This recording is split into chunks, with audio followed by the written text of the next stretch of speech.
Judi, teman-teman sekalian, salah satu yang Allah subhanahu wa ta'ala haramkan, dan judi definisi sederhananya adalah mengundi nasib.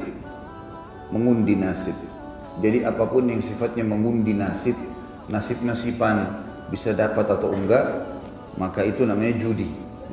Apapun sifatnya, apapun materinya, maka ini semua teman-teman sekalian dilarang.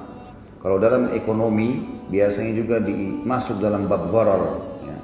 Bisa merugikan salah satu dari dua pihak, atau masuk dalam penipuan, manipulasi, samar, nggak jelas. Ya. Makanya umumnya semua judi kalau kita lihat, kalaupun di meja-meja judi, semuanya mengundi nasib. Bisa dapat, bisa enggak. Yang ditulis angka-angka, ya. Angka, huruf, boneka yang dilempar, mungkin dapat, mungkin tidak. Tapi yang jelas nasib. Kalau tidak dapat, maka dia kehilangan apa yang sudah dia keluarkan. Kalau dia dapat, maka mungkin pihak yang memiliki tempat atau fasilitas yang akan dirugikan. Ini semua diharamkan dalam agama Islam, teman-teman sekalian, apapun namanya.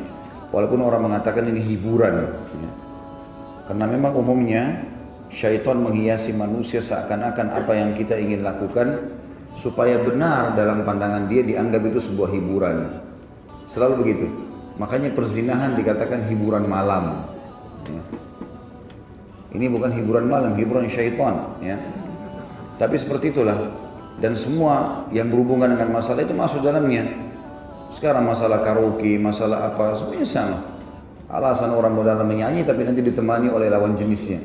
Di tempat yang remang-remang akhirnya terjadi perzinahan, ya. Dan begitu pula dengan apa saja yang berhubungan dengan masalah ini.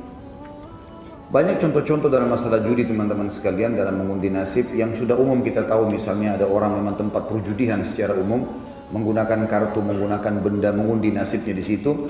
Nanti nasib-nasiban bisa dapat, bisa enggak.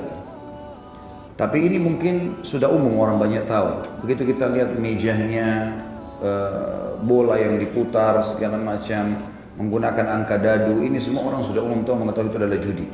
Tapi ada hal-hal yang orang tidak tahu kalau itu adalah bagian daripada judi. Seperti mengundi nasib, membeli sebuah benda dengan harapan mendapatkan benda yang lain, atau hadiah, atau bonus. Padahal sebenarnya dia tidak butuh untuk membeli misalnya produk A, targetnya dibeli untuk mendapatkan produk B. Kasus misalnya cukup banyak mal-mal untuk menarik pembeli, maka mereka meletakkan mobil dipajang di depan mal misalnya, yang belanja di sini akan dapat ini, gitu ya. Sekarang berapa orang yang belanja? Dan mobil yang disiapin satu. Kemudian dibuatlah voucher-voucher, siapa yang belanja 50.000 atau 100.000 bisa nulis nama, alamat, gitu ya. Kalau seandainya seseorang di antara kita masuk ke mall tersebut atau toko tersebut dengan niat memang untuk belanja umum, kita belanja memang belanja kebutuhan, memang di sana ada kebutuhan bulanan dari supermarket misalnya, atau memang ada keperluan, ada toko buku kita harus beli. Lalu kemudian karena kita belanja sejuta misalnya, kita dikasih voucher, lalu kita mengisinya. Kalau kita betul-betul murni belanja dan tidak menantikan hadiah itu sebagai target, dia hanya sekedar memang ya kalau dia beli karena dia beli, dia butuh produk ini, memang dibutuhin bukunya, makanannya segala macam. Kemudian dia ikut karena bentuk promosi, itu masih ada ulama yang membolehkan. Tapi yang dimaksudkan sini bisa masuk dalam bab judi adalah ada orang sengaja membeli produk A, sebenarnya dia tidak butuh, sampai kadang-kadang harus menumpuk di rumahnya gara-gara ingin mengejar hadiah yang dijanjikan. Dan ini banyak sekali masuk dalam masalah bisnis, ya, yang berkembang gitu, ya. Yang berkembang kadang-kadang untuk mengejar satu bonus target, akhirnya harus membeli produk yang banyak. Ada beberapa jenis jaringan bisnis yang kadang-kadang untuk mencapai poin tertentu dia harus mengumpulkan beli barang padahal tidak diperlukan. Maka masuklah, ditaruh di gudang bertumpuk. Dan banyak contoh-contoh berhubungan dengan masalah ini tentunya. Saya tidak mungkin menyebutkan jenis perusahaannya atau jenis pekerjaannya, tapi umumnya seperti itu. Masuk juga dalam bab judi, teman-teman sekalian, adalah produk yang tidak terlihat. Padahal sebenarnya produk itu harus ada. Saya pernah didatangi oleh seseorang lebih sebenarnya. Mereka minta waktu, kemudian ketemu sama saya, mau menawarkan bisnis. Lalu saya tanya, bisnisnya apa? Bisnis emas. Baik, mana bisnis emasnya? Mana produknya? Oh, ini bukan, ini tidak ada produknya. Ini hanya sistem. masukkan uang sekian dolar, itu tuh sekitar 10.000 dolar. Ini masukkan, kemudian nanti akan dikasih pin tertentu, lalu mengikutlah, ngadu nasib di situ. Jadi masuk, kemudian nanti kita ikutin perkembangannya, naik turunnya, segala macam. Nasib-nasiban. Kalau pas berhubungan dengan angkanya, maka bisa dapat sekian. Kalau ini, kalau enggak, maka akan rugi. Ini jelas-jelas judi yang luar biasa. Akhirnya setelah dia jelaskan panjang lebar, saya bilang ini tidak bisa dalam Islam, hukumnya nggak boleh.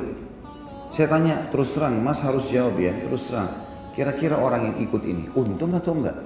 Selama ini pengalamannya jadi pegawai di situ, untung atau enggak? Oh enggak, mayoritasnya enggak untung. Dia bilang terus terang, saya minta terus terang. Kira-kira kalau saya masuk atau sekian persen dari 100% orang yang jadi konsumen di perusahaan ini, berapa banyak yang untung? Ya 10%, 5%, yang selebihnya pasti mengalami kerugian. Ini semua jenis-jenis judi, gitu kan? Kalau produk ada depan mata dalam Islam itu paling jelas harus produk ada. Ya dan biar tangan dengan tangan, cash dan carry, gitu kan? Bayar, tarik, ambil, bawa barangnya. Atau mungkin kredit tapi kredit yang jelas dengan akad yang pasti. Transaksi yang sudah pernah saya jelaskan, kalau saya mau beli mobil kemudian saya tidak punya duit, saya datang kepada teman saya lalu saya mengatakan belikan saya. Dia bilang baiklah saya belikan tapi saya akan jual kepada kamu dengan harga sekian. Misal harga mobil 200 juta, dia belikan saya 200 juta, lalu dia mengatakan Khalid saya akan jual sama kamu 210 juta.